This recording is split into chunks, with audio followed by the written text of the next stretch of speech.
Good evening, class. This evening we're going to be addressing topics regarding Western history and thought. And within the realm of contemporary intellectual thought, an abiding and global structure has developed over the last several decades.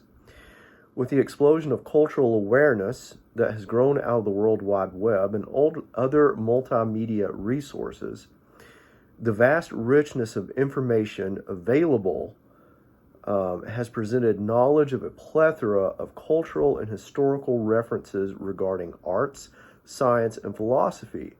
The culmination of these influences, which enriching can often seem bewildering. Therefore, a comparative analysis of divergent topics such as law, architecture, and religion based primarily within the Western tradition can be a useful tool for thought regarding other cultures such as Asian or African. This project seeks to present an overview and a glimpse of these three selected topics, which can hopefully be utilized either for further academic composition or as an enriching insight all its own. In beginning with the Western concept of God and religion, this is a rather broad spectrum of thought, ranging from the beliefs of Aristotle, which staunchly postulated the notion of a single universal creator, to the more pantheistic philosophies of Spinoza. And within this Western tradition of religious belief and reasoning, the philosophical concepts of God are entwined with the ideas of God in religious belief.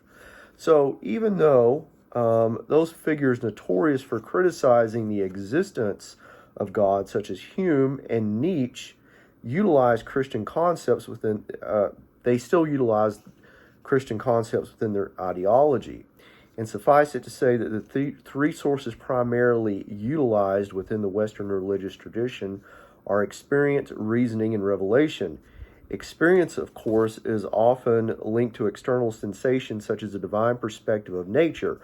Reason is a combination of trial and intellectual error, and revelation is linked to a conclusive result of divine intervention, which often includes both auditory and visual experiences. And next, as an expression of scientific and applied mathematical reasoning, Western architecture stands as a hallmark of civilized dwellings throughout the modern world, stemming from the period at the start of known civilization. Through ancient Greek culture, the progression of construction methods has evolved from simple sheds and roofs to the well-known and iconic support columns of a multitude of both ancient ruins and modern structures. Those techniques can be seen in both private residence as well as in many public and government buildings.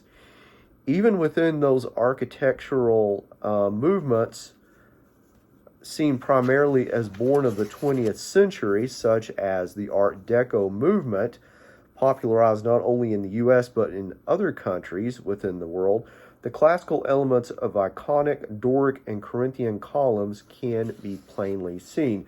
And finally, as a hallmark of public affairs and established jurisprudence, the moral and ethical frameworks present within the Western legal tradition stands as a cumulative historical construct. This being through a multitude of intellectual influences afforded by centuries of practice and discourse.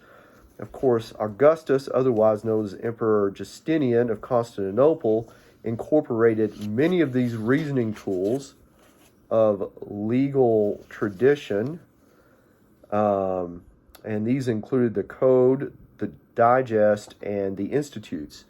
And these principles became, by and large, the foundations of modern Western and legal concepts.